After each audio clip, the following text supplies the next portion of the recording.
हम लोग आज अपने ASP.NET की जो क्लासेस हम लोग ने कंटिन्यू की थी लास्ट। आप लोग एग्ज़ाम के बाद दोबारा से उसे रिज्यूम कर रहे हैं। और ASP.NET में हम लोग सी शार्प के इंट्रोडक्शन पे थे। यहाँ पे हमने सी शार्प में कैसे कोई आउटपुट प्रिंट करना है, ये सारी चीज़ें सीखी थी। हमने ये भी सीखा था कि अगर सी शार्प में हमें कोई वेरिएबल डिक्लेयर करना है तो वो वेरिएबल किस तरीके से डिक्लेयर होगा। वेरिएबल डिक्लेयर करते समय हम लोग वेरिएबल का डेटा टाइप लिखते हैं, फिर वेरिएबल का नाम लिखते हैं, और फिर वेरिएबल में अगर कोई इनिशियल वैल्यू हमें ऐड करनी है तो वो इनिशियल वैल्यू ऐड कर देते हैं। तो यहाँ पे हमने पढ़ा था कि कुछ डेटा टाइप्स के एग्जाम्पल हमने पढ़े थे कि जैसे अगर हमें लिखना है एज वेरिएबल डिक्लेयर करना है तो हम लिख देंगे int age is equal to 25। किसी का नाम डिक्लेयर करना है तो हम string name is equal to John ऐसे कर देंगे। बूलियन वैल्यूज डिक्लेयर करनी है जिसमें केवल ट्रू या फॉल्स ही हमारे पास आउटपुट होता है, तो उस पे हम जो है boolean is active is equal to true इस तरीके से डिक्लेयर कर देंगे। अब जो वेरिएबल्स होते हैं वो दो तरीके के होते हैं, और जब हम आगे प्रोग्राम्स को बढ़ाएंगे तो आपको ये पता भी चलेगा। जब हमारा कोई मेथड होता है, जैसे ये हमारा सी शार्प है, तो ये तो हमारा क्लास प्रोग्राम है, मतलब हम इसके अंदर काम कर रहे हैं। और ये स्टैटिक वॉइड मेन हमारा जो है, एक मेन हमारा वॉइड करके है प्रोग्राम, जिसके अंदर हम लोग जो है अपना कोई भी कोड लिख रहे हैं। इसी तरीके से अगर हम लोग विजुअल स्टूडियो में मान लीजिए कोई वेब डेवलपमेंट प्रोजेक्ट ओपन करते हैं, ये तो कंसोल प्रोजेक्ट है, जैसे हम लोग जो अपनी हॉस्पिटल प्रोजेक्ट पे काम कर रहे थे। तो अगर आप वेब डेवलपमेंट प्रोजेक्ट पे काम करते हैं तो यहाँ पे भी आपके पास मेथड्स होते हैं, जैसे protected void page load method है कि पेज लोड पे क्या होगा। अगर हम कभी भी कोई भी नया पेज यहाँ पे बनाते हैं, जैसे फॉर एग्जांपल हमने ऐड किया जाके न्यू आइटम, और मान लीजिए हम एक अपना web form with master file जोड़ रहे हैं। Web form with master file में मान लीजिए हम FAQ पेज जोड़ रहे हैं, फ्रिक्वेंटली आस्क्ड क्वेश्चंस पेज एक जोड़ रहे हैं, FAQ नाम से इसका पेज नाम रख दिया हमने। तो ये FAQ.ASPX एक पेज बनेगा, और इसके बाद हमें इसका मास्टर फाइल सेलेक्ट करना होगा। तो ये जो FAQ पेज हमारा बना, FAQ पेज बनने के बाद आप यहाँ पे देखेंगे कि ये इसका .ASPX आ गया, और ये इसका सी शार्प है। तो इस पेज में हम देखते हैं कि पेज लोड पे जो भी एक्टिविटी हमें करनी है वो हमारे इस पेज लोड फंक्शन के अंदर है। और मान लीजिए इस पेज के ऊपर हमने एक बटन ले आया, ये आगे हम लोग को बहुत काम आएगा ये एक्टिविटी। तो एक बटन हम ले आए। बटन क्या होता है, एक इंटरैक्टिव एलिमेंट होता है हमारे प्रोग्राम में। तो इसकी आईडी है button1। तो मान लीजिए हम लिख देते हैं BTN टेस्ट, या जो भी हम इसका नाम रखते हैं वो आईडी में रख देते हैं। और टेक्स्ट में हमें क्या दिखाना है, जैसे हमने लिख दिया क्लिक मी, इस तरीके से हमने इसे सेव किया। तो फर्स्ट चीज आपको ये देखना पड़ेगा कि इसके होने से हुआ क्या। तो आप देखेंगे जब ये बटन हमने बनाया तो वहां पे सिर्फ एक बटन दिखेगा यहाँ पे, और क्लिक मी लिख के आएगा, जिसके क्लिक मी पे अभी कुछ हो नहीं रहा। पर आप ध्यान से देखिए क्लिक मी पे एक्चुअली में पेज रिफ्रेश हो रहा है। ठीक है, तो ये हम लोग को आगे बहुत यूजफुल रहेगी ये चीज। सो अब अगर हम एक और ध्यान दे रहे हैं कि यहाँ पे हमारा सोर्स व्यू होता है, यहाँ हमारा डिजाइन व्यू होता है। जब हम डिजाइन व्यू में चले जाएंगे तो ये बटन है हमारा। ध्यान से याद रखिए, बटन की प्रॉपर्टीज सब यहाँ पे दिखाई देती हैं। ठीक है, ये देखिए, तो इसमें टेक्स्ट क्या लिखा है, इसका बैकग्राउंड कलर, फोरग्राउंड कलर, सब कुछ। ठीक है, इसमें कौन सा फॉन्ट यूज हो रहा है। अगर आपको CSS वाइज स्टाइलिंग करनी हो तो आप कहीं से भी कर सकते हैं। और यहाँ से आपका ये सब बटन का रहता है। तो इसको भी हम आगे एक्सप्लोर करेंगे। तो जब भी हम डॉट नेट में कोई एलिमेंट पे काम कर रहे होते हैं तो हम उसकी एक आईडी रख देते हैं, जैसे इसकी VTN टेक्स्ट। अब ध्यान से दीजिए क्या है, अगर मैं इस बटन पे डबल क्लिक करता हूँ, ठीक है, तो आप देखेंगे कि एक और मेथड यहाँ पे हमारे सामने क्रिएट हो गया। ठीक है, protected void BTN test click ऐसे करके। तो अब आप देखेंगे एक ही क्लास के अंदर हमारे पास दो डिफरेंट मेथड्स हैं।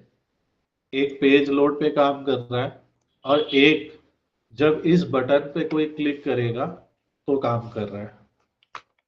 अगर हम वहां पे लिख देते हैं कि इस बटन पे जब कोई क्लिक करे तो रिस्पॉन्स में लिख दो बटन वर्किंग। एक हमने सी शार्प के थ्रू सीधे लिख दिया कि जब कोई बटन पे क्लिक करेगा तो लिख दो बटन वर्किंग। यहाँ प्रोजेक्ट को सेव किया, क्योंकि हमने सी शार्प में कुछ चेंजेस किए हैं तो हम सोल्यूशन को रन करते टेस्ट करते कि क्या हुआ। तो आप देखिए क्या है, अभी यहाँ पे कुछ नहीं लिखा है, जब हमने क्लिक किया तब बटन वर्किंग आया। यानी जब यूजर फर्स्ट टाइम इस पेज पे आएगा तो उसे वही ऑब्जेक्ट दिखेगा। हम इसे स्टॉप कर देते हैं। तो उसे वही आउटपुट दिखेगा जो पेज लोड पे हमने किया है। पेज लोड पे हमने कुछ नहीं किया, पर जब उसको बटन क्लिक होगा, अभी तो हमने पीछे सोल्यूशन स्टॉप कर दिया तो यहाँ बढ़िया सा कुछ आएगा नहीं, पर जब हमने बटन क्लिक कर दिया, ठीक है, जैसे अगर हम FAQ पेज को जाके यहाँ से सोर्स में जाके व्यू इन ब्राउजर कर लेते हैं बिना इसे रन किए, जब आप करेंगे तो ये आएगा। तो इसका मतलब क्या होता है कि हम हमारे उस मेथड का जो वर्क है वो उस मेथड के थ्रू ही हो रहा है। जब जब उस मेथड को ट्रिगर करने के लिए जो एक्शन है जब वो होगा, तभी उस मेथड के अंदर का कोड जो है वो वर्क करेगा। तो इसमें हमारे पास जो कई वेरिएबल ऐसे होते हैं जो हम किसी मेथड के अंदर उसे डिक्लेयर करते हैं, और वो वेरिएबल केवल उसी मेथड के अंदर ही यूज्ड होंगे और must be initialize before use. For example, अगर हमने स्ट्रिंग मैसेज लिखा तो उस मेथड के अंदर ही हम उसको यूज कर सकते हैं। हम एक ट्राई करते हैं। तो जैसे मान लीजिए ये मेरा मेथड है, ये मेरा वेरिएबल है, तो मैंने ऐसे वेरिएबल का नाम लिखा string message is equal to hello C sharp, और रिस्पॉन्स डॉट राइट में हमने उस मैसेज को लिख दिया। ठीक है, अब यहाँ पे पहले तो हम इतने से छोटे से प्रोग्राम को टेस्ट करते हैं।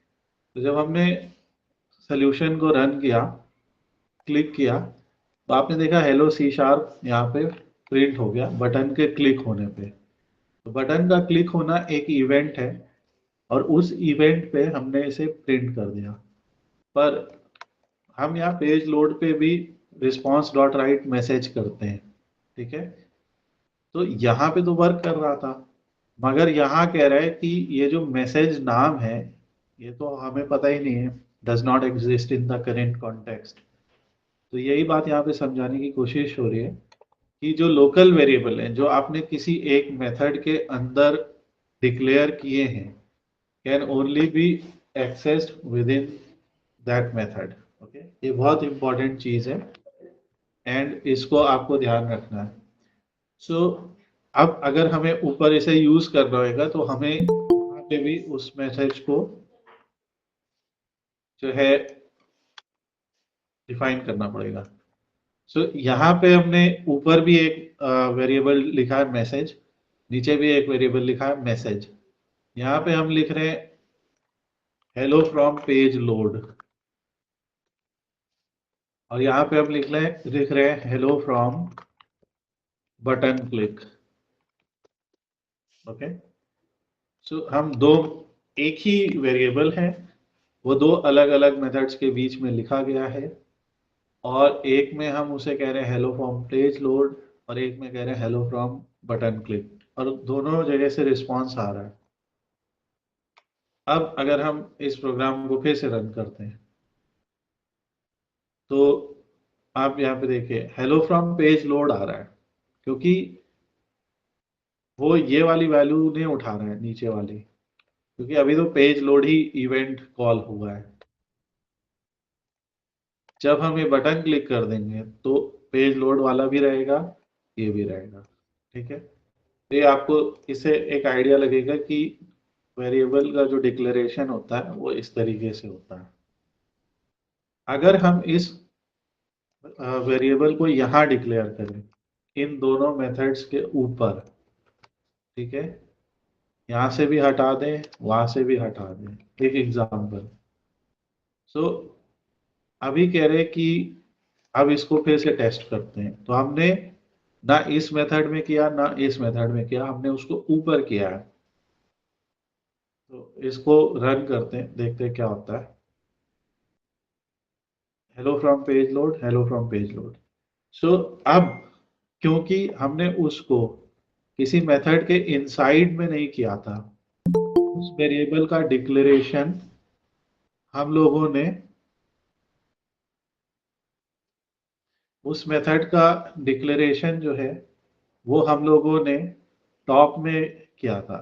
ठीक है, सो उस वजह से क्या हुआ, जो हम लोगों ने उसका डिक्लेरेशन टॉप में किया, उसकी वजह से अब वो यहाँ पे दोनों तरफ अवेलेबल है, दोनों मेथड्स के लिए अवेलेबल है। तो ये आपको याद रखना है कि जब वेरिएबल्स को हम डिक्लेयर करते हैं, सो उसको हम इनिशियलाइज कर सकते हैं। हम आगे चल के इंस्टेंस वेरिएबल्स भी पढ़ेंगे। जो इंस्टेंस वेरिएबल होते हैं वो किसी क्लास में डिक्लेयर किए जाते हैं, but outside any method.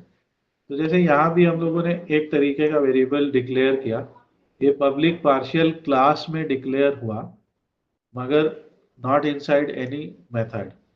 These are also called fields and belong to instance of the class। जैसे हमने एक क्लास बनाई पर्सन नाम की, और उसको कह दिया ये पब्लिक स्ट्रिंग है नेम, और कह दिया पब्लिक इंट है एज, ये हम लोग आगे पढ़ेंगे। और कुछ स्टैटिक वेरिएबल भी होते हैं, ये declared using the static keyword होते हैं इनसाइड अ क्लास। और ये जो स्टैटिक कीवर्ड होते हैं ये क्लास की इंस्टेंस में काम आएंगे। Again this will also be learn letter.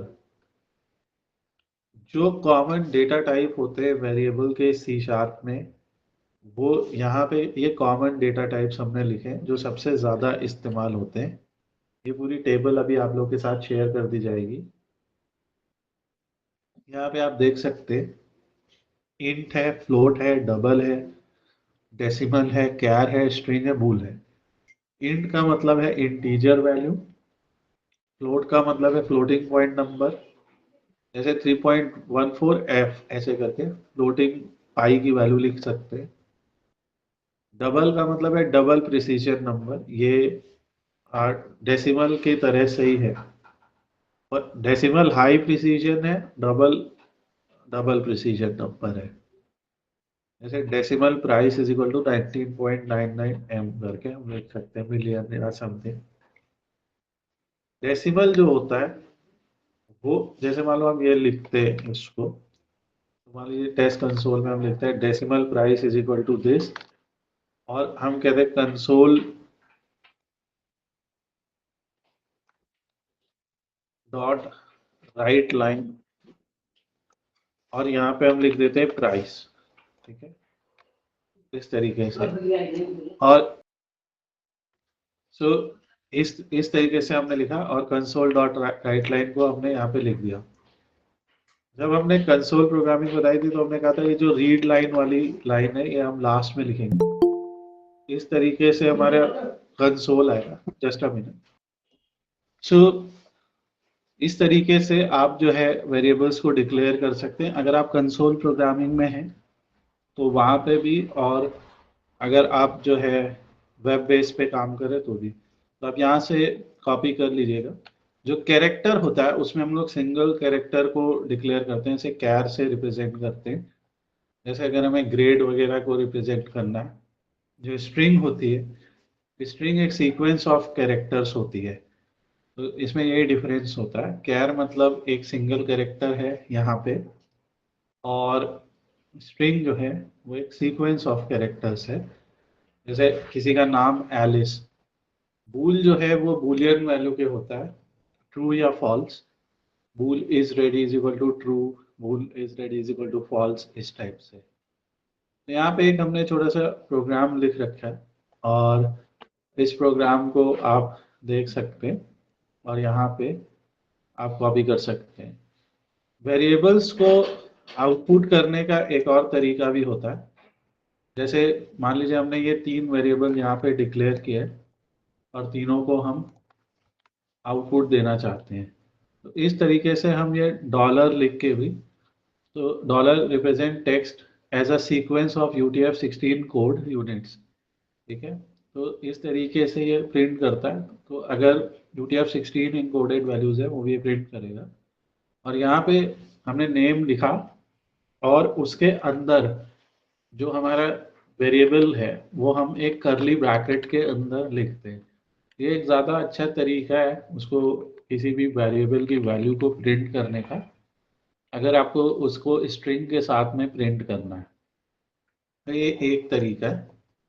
तो जैसे हम इसको सेव करके प्रोग्राम को रन करते हैं, तो यहाँ पे जैसे name John age 25 is student true, as a dictionary output ये हमारे पास आ गया।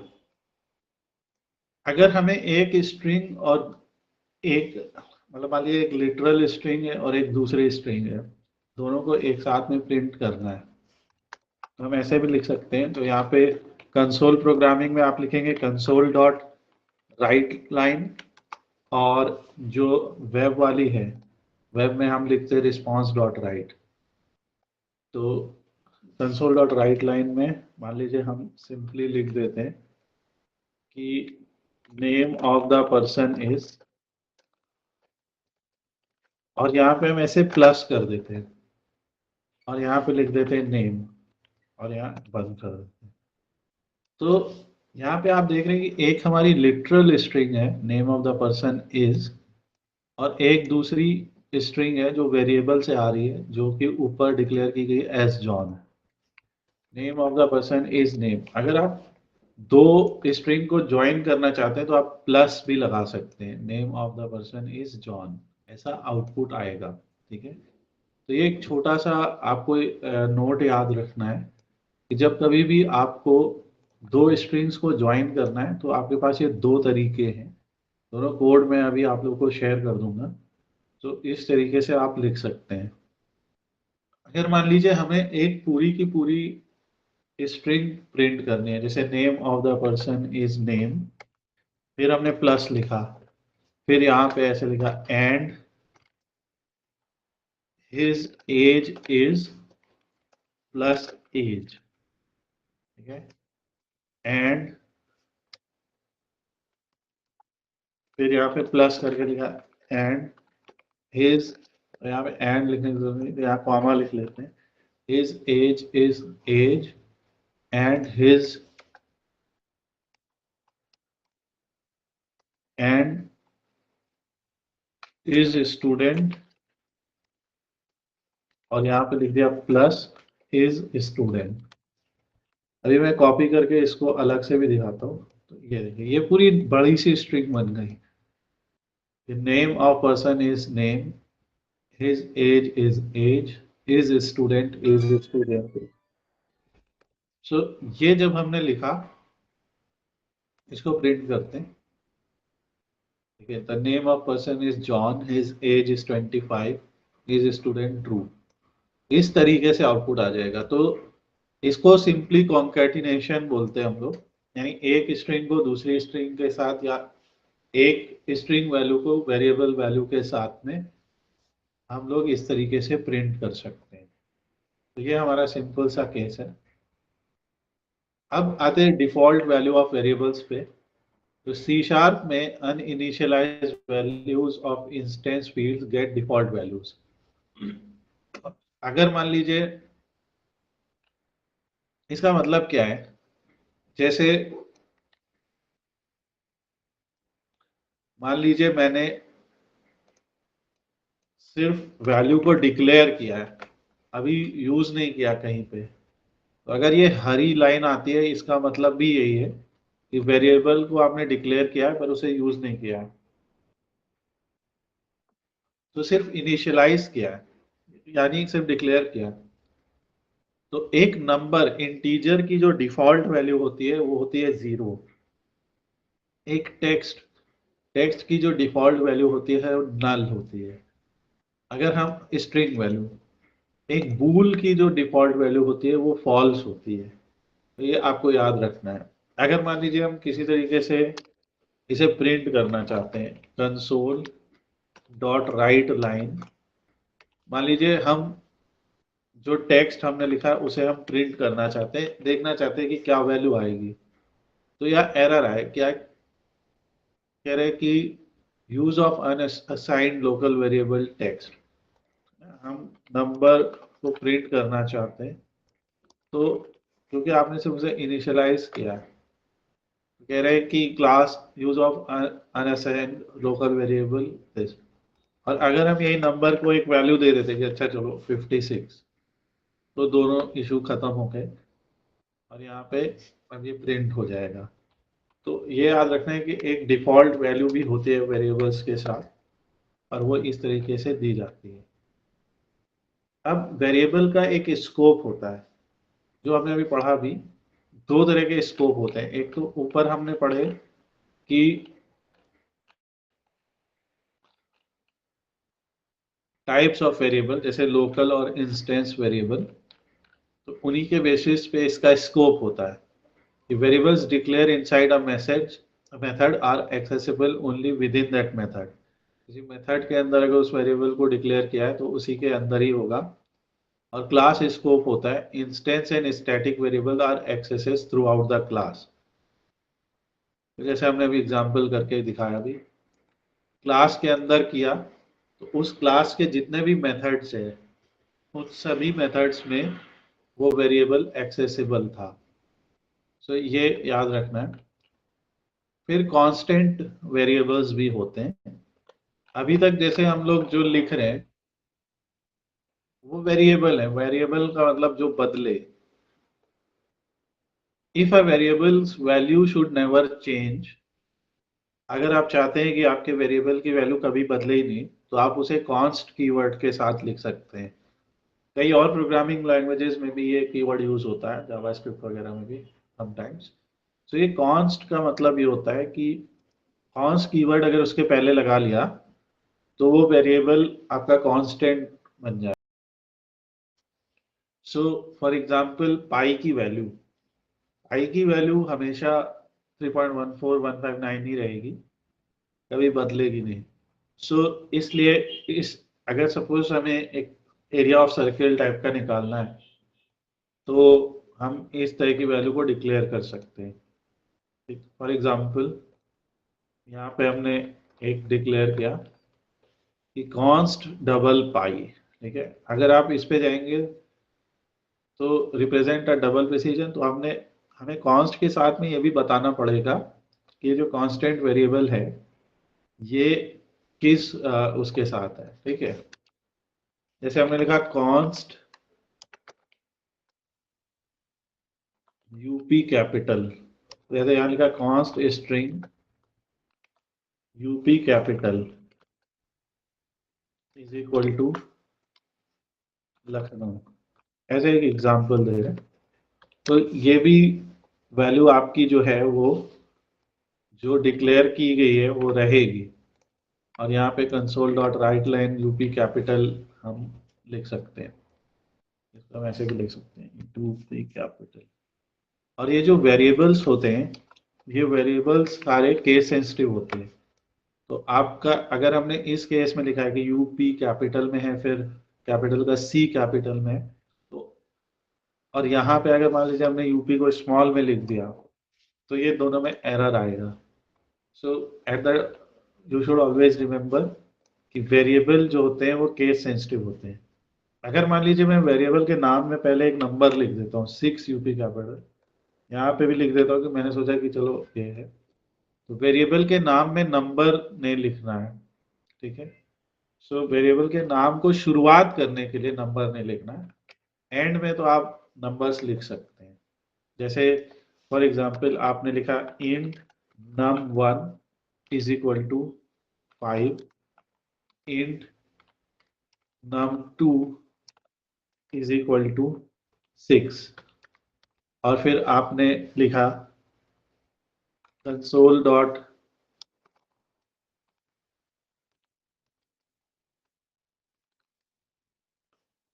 Right line num1 plus num2 ऐसा। सो यहाँ पे दोनों ही वेरिएबल के नामों में नंबर आ रहा है 1 और 2, पर शुरुआत नहीं कर सकते हैं। ठीक है, तो ये छोटी छोटी चीजें। अब जैसे कॉन्स्ट स्ट्रिंग यूपी कैपिटल है और इसको हम स्टार्ट करेंगे तो आप देखेंगे उन दोनों नंबर्स का सम आने लगा यहाँ पे।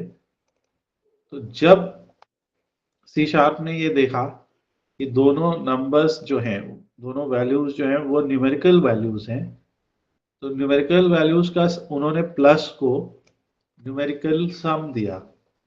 पर जब उसे पता था कि एक न्यूमेरिकल है और एक स्ट्रिंग वैल्यू है, तो उसने इसी प्लस ऑपरेटर को यूज किया एज अ कॉन्केटिनेशन के लिए। और तो ये भी याद रखना है कि ये प्लस ऑपरेटर के दो काम हैं। अगर ये स्ट्रिंग और अदर वैल्यूज के साथ यूज होता है तो उन्हें कॉन्केटिनेट करने के लिए, यानी एक कड़ी से दूसरी कड़ी जोड़ने के काम आता है, एक कैरेक्टर से दूसरे कैरेक्टर को जोड़ने के काम आता है। पर यही अगर ये जो हमारा वेरिएबल है ये आपका इस तरीके से, इसी वेरिएबल को अगर हम नंबर्स के साथ यूज कर सकते हैं, इसी ऑपरेटर को, तो वो अलग यूज में आता है। ये हमारे कुछ और मेथड्स है। तो इसके कुछ कंक्लूजन ये है कि वेरिएबल जो होते हैं सी शार्प में वो फंडामेंटल बिल्डिंग ब्लॉक्स हैं और इसी में आप वैल्यूज को स्टोर और मैनिपुलेट कर सकते हैं। नाउ वेरिएबल्स को डिस्कस करने के बाद हम लोग डेटा टाइप्स के बारे में और थोड़ा डिटेल में पढ़ते हैं। और तो हमने यहाँ पे इंट्रोडक्शन लिया, तो सी शार्प के अंदर जो डेटा टाइप होते हैं वो सीधे बताते हैं कि what kind of data a variable can hold. They help ensure that the values store in a variables are compatible with operations that can be performed on them। जैसे इंटीजर दोनों हैं तो दोनों इंटीजर में सम, मल्टीप्लिकेशन सब कुछ possible होगा। C sharp के पास दो मेन कैटेगरी ऑफ डेटा हैं, वैल्यू टाइप और रेफरेंस टाइप। आपको ये सारे जो नोट्स हैं ये याद रखने हैं। वैल्यू टाइप क्या होता है? Value type hold the actual data directly when they are assigned to another variable, a copy of data is made। For example, जैसे primitive value type, these include numeric types, boolean types। जैसे common value type है int, represent 32 bit signed integers। Okay, इसकी default value 0 है, हमने लिखा int age is equal to 30। एक value data type है long, जैसे 32 बिट के इंटीजर्स चाहिए तो int है, 64 बिट के इंटीजर्स चाहिए तो लॉन्ग है। ठीक है, long distance is equal to, और ये एक जो है 64 बिट का नंबर है और इसके आगे आपने एल कीवर्ड लिखा है या एल वर्ड लिखा है, ठीक है, करेक्टर लिखा, तो ये लॉन्ग है। शॉर्ट रिप्रेजेंट 16 बिट का, short height is equal to 160। ठीक है, तो इस तरीके से ये और भी वैल्यू डेटा टाइप्स हैं। फिर बाइट है, ठीक है, बाइट जो है वो, just a minute, then next हमारा फ्लोट होता है। Float represent single precision floating point number, जैसे 0.0 एफ, ये इस फॉर्म में लिखा जाता है। डिफॉल्ट वैल्यू 0.0 एफ करके होती है फ्लोट, जैसे float pi is equal to 3.14 F, ऐसे आप लिख सकते हैं float. Double head represent double precision floating point numbers होते हैं, जैसे double salary equal to this. So ये आपका जो है इसे डबल होता है। ठीक इसी तरह से डेसिमल है, जैसे मैंने बताया इसमें एम करके लिख सकते हैं। डबल जो होते हैं वो हाई प्रिसीजन डेसिमल नंबर है फॉर फाइनेंशियल कैलकुलेशन। कैर जो है वो सिंगल वैल्यू है जैसे ए, और यहाँ पे बूल है ना। जिस टाइप से हमने यहाँ पे कॉमन वैल्यू टाइप्स पढ़े, उसी टाइप से यहाँ पे रेफरेंस टाइप्स भी है। Reference type store a reference और address to the location of data in memory then the actual data. ठीक है, रेफरेंस टाइप जो होते हैं वो रेफरेंस और एड्रेस टू द लोकेशन को स्टोर करते हैं rather than the actual data. यहाँ पे तो एक्चुअल डेटा स्टोर हो रहा है, जैसे एज में 30, आई में 3.414 ये सब। तो जो रेफरेंस टाइप है वो स्ट्रिंग, ऑब्जेक्ट और डायनेमिक है। When you assign a reference type to another variable, you are copying the reference, not the actual data, which means changes to the second variable will affect the original data. जैसे हमने लिखा string name is equal to John. Object क्या होता है कि ये base type of all types है इन C sharp. Object type आपको इस तरीके से याद रखना है। और एक डायनेमिक डेटा टाइप भी होता है, represent data whose type is determined at run time. जैसे हमने कहा dynamic variable is equal to 20। तो अगर हमने इस तरीके से लिख दिया सो डायनेमिक वेरिएबल, तो इसका जो वैल्यू हम इसमें असाइन करेंगे वो उसके अकॉर्डिंग हो जाएगा। ठीक है, यहाँ पे अगर हमने लिख दिया 20, मान लीजिए स्ट्रिंग के अंदर लिख दिया, तो उसके अकॉर्डिंग वो रिप्रेजेंट हो जाएगा। तो ये डायनेमिक होता है। ये सब हम जब आगे यूज करेंगे तो और आपको समझ में आएगा। और एग्जाम्पल यूजेज है, जैसे हमने कहा string name is equal to John और कंसोल पे लिखा नेम सिंपली। ठीक है, ये हमने उसी का वैल्यू उठा के ले आया है। उसी तरह हमने कहा object can hold any data type, तो उसमें 1 2 3 लिखा और उसके ऑब्जेक्ट की वैल्यू ले आया। डायनेमिक वैल्यू 10 ये ले आया। इसमें कोई भी डिक्लेयर करने और यूज करने में कोई डिफरेंस नहीं है, बट इनको कॉमन रेफरेंस टाइप और इनको कॉमन वैल्यू टाइप की तरीके से ग्रुप किया गया है। तो ये आप लोगों को याद रखना है। ठीक है, फिर एक और होते हैं नलेबल वैल्यू टाइप, यानी सी शार्प अलाउ करता है integer, double etcetera to represent null using the question mark symbol. आप कई बार इस तरीके से देखेंगे, जैसे int question mark age is equal to null, कई बार इस तरीके से लिखा होगा। ठीक है, तो इन्होंने अलोकल वेरिएबल हम कह देते हैं int question mark weight is equal to null. So यहाँ पे हमने एक नलेबल वैल्यू है, उसकी कोई वैल्यू है नहीं वैलिड। ये तब यूजफुल है when you have to handle situations where a value might not be set. जैसे कई बार हम लोग डेटाबेस से जब वैल्यू रीड कर रहे हैं और हमें लगता है कि डेटाबेस से वैल्यू नल आ सकती है, तो हम इस तरीके से उस वेरिएबल को डिक्लेयर करते समय क्वेश्चन मार्क लगा देंगे। और अब जैसे यहाँ पे एक इसको राइट करने का तरीका क्या है, तो हमने लिखा वेट डॉट हैज वैल्यू, तो जो वेट की वैल्यू है उसे डिक्लेयर कर दीजिए, अदरवाइज नो वैल्यू लिख दीजिए। ये इस लाइन को मैं दोबारा समझा देता हूँ, ये इंपॉर्टेंट लाइन है। देखिए यहाँ पे हमने पहली लाइन में लिखा int weight is equal to null, हमने कह दिया कि उसकी वैल्यू नल हो सकती है, नल है। तो जब हम कंसोल डॉट राइट लाइन कर रहे हैं, जब हम कंसोल डॉट राइट लाइन कर रहे हैं, तो इस वेट वेरिएबल में अगर वैल्यू है, हैज वैल्यू प्रॉपर्टी से हमने चेक किया, तो क्वेश्चन मार्क लगा के लिख दिया कि उसकी वैल्यू को स्ट्रिंग बना के दिखा दीजिए, अदरवाइज नो वैल्यू लिख दीजिए। ठीक है, इस तरीके से। तो जब हम इसको रन करेंगे, आप यहाँ पे देखेंगे नो वैल्यू आएगा, क्योंकि उसकी वैल्यू नल है, उसमें अभी कोई भी वैल्यू नहीं है। अगर इसकी हम कोई वैल्यू लिख देते हैं जैसे 567, तो अगर वेट की वैल्यू है तो उसकी वैल्यू को दिखाइए, अदरवाइज नो वैल्यू। अब 567 लिख के आएगा क्योंकि वेट की वैल्यू है। तो ये हमारे फंडामेंटल बिल्डिंग ब्लॉक्स हैं सी शार्प के बारे में कि कैसे सी शार्प काम करती है programming language. Obviously it can be a little bit confusing, but इस वीडियो को आप दोबारा भी प्ले करेंगे और ये नोट्स को आप दोबारा पढ़ेंगे तो धीरे धीरे ये चीज़ें समझ में आएंगी, क्योंकि जब आप बड़े प्रोग्राम्स बनाएंगे so this will be very much helpful for you. इसी तरीके से इन्फरेंस विद है, type inference with where.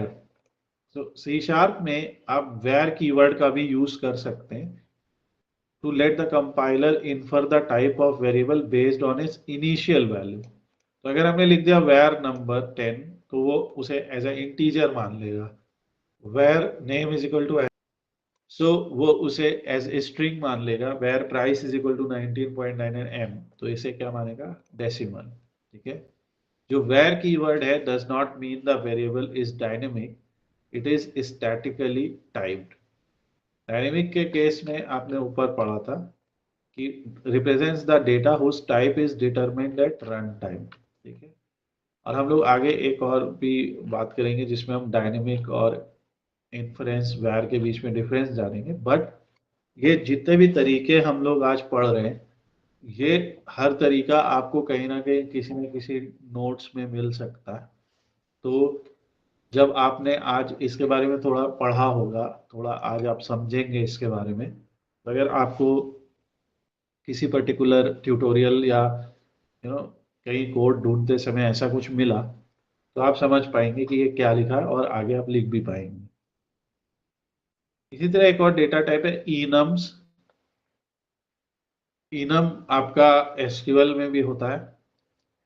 Enum एक स्पेशल क्लास है जहाँ पे ग्रुप ऑफ कांस्टेंट लिखे जाते हैं, जैसे इनम डे। और एक ये देखिए, इसको डिक्लेयर करते वक्त हम लोगों ने ऐसे करली ब्रैकेट्स का यूज किया है। तो इनम डे, फिर इसमें से एक हमने सिलेक्शन दे दिया। जैसे आपने कई बार ड्रॉप डाउन लिस्ट देखी है प्रोग्रामिंग में, तो जो ड्रॉप डाउन लिस्ट होती है वो आपके इसके अंदर आती है। तो ड्रॉप डाउन लिस्ट में आपकी वैल्यूज होती है ना, उसी तरीके से इनम है, ई न्यूमरेशंस या इनम। इनम में हमारा रिप्रेजेंट होता है ए ग्रुप ऑफ कांस्टेंट, अनचेंजेबल है ये। तो जैसे अगर मान लो इसको हमने पहले ही डिक्लेयर कर दिया, ठीक है, तो ये यहीं पे जहाँ पे क्लास प्रोग्राम है ना, मेन मेथड के ऊपर ही इसे डिक्लेयर कर दिया कि इनम डे है। तो वो जो डे आ रहा होगा ना, अगर हम लिखें console dot write line day dot, अब देखिए उसके अंदर के वैल्यूज आ रहे हैं। ठीक है। जैसे डे डॉट सैटरडे, तो जब इसको रन करेंगे लास्ट लाइन देखिएगा क्या आएगा, तो वो सैटरडे लिख के आ रहा है। ठीक है। तो ये सिंपल सा है, ये बहुत यूजफुल होएगा आगे जब हमें जैसे ऐसी वैल्यू देनी है जो हम चाहते हैं कि उन्हीं वैल्यू में से हो। ठीक है।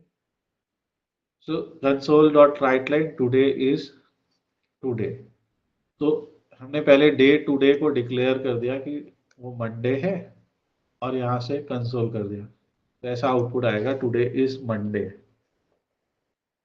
तो ये एक इम्पॉर्टेंट चीज है। और अब इसमें क्या है, अगर मान लो मैं यहाँ पे गलत वैल्यू लिखना चाहूँ, मान लो स्पेलिंग गलत हो गई, थॉर्स डे हो गया, THORS लिख दिया, तो वो गलत वैल्यू आ ही नहीं सकती है। ठीक है। सिर्फ वही वैल्यूज आ सकते हैं जो इन मल्टीपल वैल्यूज में से कोई एक हो। ये इनम का फायदा है। इनम की तरीके से, जैसे इनम में भी एक कलेक्शन ऑफ वैल्यूज है, वैसे एरे एक कलेक्शन ऑफ वेरिएबल्स है of the same type. Arrays in C sharp are reference type even though they contain value types. ठीक है। इसमें एरे को डिक्लेयर करते समय ऐसा स्क्वायर ब्रैकेट का इस्तेमाल किया जाता है।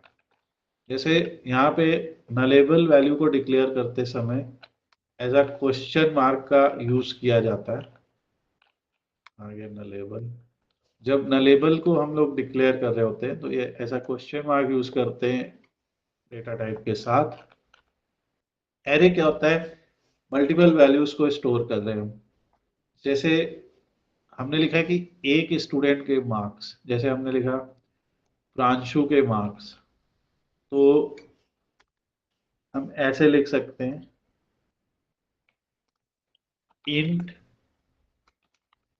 Pranshu marks is equal to, मान लो 100 में इन्होंने 98 स्कोर किया एक एग्जाम। तो इस तरीके से एक वैल्यू स्टोर हुई। और मान लीजिए हमें 15-20 लोगों के मार्क्स एक साथ लिखने हैं, तो हम यहाँ पे स्क्वायर ब्रैकेट लगाएंगे और यहाँ पे लिखेंगे इंट क्लास मार्क्स, पूरे क्लास के मार्क्स, और ऐसे एक करली ब्रैकेट लिखेंगे और रोल नंबर वाइज, जिसका पहला रोल नंबर है हमने कहा उसके 78 आए, दूसरे वाले के 89 आए, तीसरे वाले के 67 आए, चौथे वाले के 89 आए, पांच वाले के 98 आए, ऐसे मान लीजिए उस क्लास में 5 बच्चे थे। तो इस तरीके से हमारा डिक्लेयर हो गया। अब ये एक एरे है, ये जो क्लास मार्क्स है, अब ये एक एरे है, इसमें 5 वैल्यू स्टोर्ड हैं। अगर हम कहते हैं कि कंसोल डॉट राइट लाइन से कहते हैं भैया ये जो क्लास के मार्क्स है ये प्रिंट कीजिए, ठीक है, यहाँ पे हर लाइन के बाद सेमीकोलन लगाना जरूरी है। तो देखिए वो सिस्टम डॉट इंट 32 करके दे रहा है, ठीक है। हम कह अच्छा क्लास मार्क्स जो है 0 वाला प्रिंट करिए, 78 है, 0 पे चेक करते, तो वो 78 प्रिंट हो गया। इसका मतलब क्या हो रहा है, मैं इसको थोड़ा सा और स्पेसिफाई कर देता हूँ। जब हम लोग एक एरे के अंदर वैल्यू को स्टोर करते, तो हर वैल्यू एक पोजीशन पे होती है।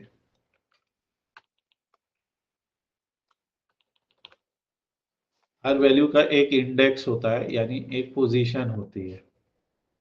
जो वैल्यू सबसे पहले लिखी होती है उसकी पोजीशन या इंडेक्स होता है 0। ये इंडेक्स 0 से शुरू होता है। जो वैल्यू आपकी लिखी है सेकेंड नंबर पे वो है 1, थर्ड नंबर पे है 2, फिर 3, फिर 4, फिर 5, ऐसे करके यहाँ पे ये वैल्यूज लिखी है। तो 78 की जो पोजीशन है वो है 0, 89 की 1, 67 की 2, 89 की 3, 98 की 4, 5 कुछ होगा नहीं। तो क्योंकि ये 0 से शुरू हो रहा है तो ये हमेशा n-1 तक जाएगा। तो अगर मान लो हमें 89 को प्रिंट करना है इस एरे में से, क्लास मार्क्स में से, तो हम लिखेंगे क्लास मार्क्स स्क्वायर ब्रैकेट और इसकी पोजीशन 3। तो जैसे हम यहाँ पे लिखेंगे क्लास मार्क्स स्क्वायर ब्रैकेट 3, जो भी वैल्यू थर्ड पोजीशन पे होगी 89 वो प्रिंट हो जाएगी। ये एक एग्जांपल है एरे का। एरे को हम आगे और भी समझेंगे। सो ये हमारा सी शार्प के कुछ बेसिक डेटा टाइप्स हैं। This URL will be shared with you. और ये जो सी शार्प के डेटा टाइप्स हैं ये आप याद कीजिए। आगे हम लोग ऑपरेटर्स के बारे में पढ़ेंगे। तो जब हमारी बेसिक सी शार्प की अंडरस्टैंडिंग हमारी क्लियर हो जाएगी, फिर उसके बाद हम लोग जो डेटाबेस कनेक्टिविटी है उसको और अच्छी तरीके से एक्सप्लोर करेंगे। और जैसे हमने ये जो ग्रिड व्यू के अंदर वैल्यूज दिखाई हैं, या व्यू पेशेंट्स, व्यू बुकिंग्स, ये सब वैल्यूज जो दिखाई हैं, इस पे हम लोग और ज़्यादा काम करेंगे। और डेटाबेस से डेटा रिट्रीव करना, डेटाबेस में डेटा इंसर्ट करना, इस टाइप की चीज़ों पे वर्क करेंगे। So when you will have the knowledge then it will be very easy for you to understand. अब आपको ये जैसे ये सब लोग कमांड्स लिखे थोड़े थोड़े समझ में आएंगे कि एक स्ट्रिंग को एक मेथड के साथ में ऐड किया गया है and all. So this is the simple basic description, and we will meet in the next class.